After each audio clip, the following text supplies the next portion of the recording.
قیامت کے دن نہ تمہارے رشتے ناتے کام آئیں گے اور نہ اولاد. اس روز وہی تم میں فیصلہ کرے گا اور جو کچھ تم کرتے ہو اللہ اس کو دیکھتا ہے. مسلمانوں، تمہیں ابراہیم اور ان کے رفقا کی نیک سیرت کو اپنانا ضروری ہے. جب انہوں نے اپنی قوم کے لوگوں سے کہا کہ ہم تم سے اور ان بتوں سے جن کو تم اللہ کے سوا پوجتے ہو بے تعلق ہیں، ہم تمہارے معبودوں کے کبھی قائل نہیں ہو سکتے، اور جب تک تم ایک اللہ پر ایمان نہ لاؤ ہم میں تم میں ہمیشہ کھلم کھلا عداوت اور دشمنی رہے گی.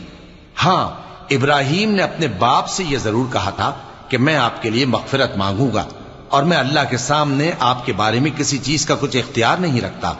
اے ہمارے پروردگار، تجھی پر ہمارا بھروسہ ہے اور تیری ہی طرف ہم رجوع کرتے ہیں اور تیرے ہی حضور میں ہمیں لوٹ کر آنا ہے.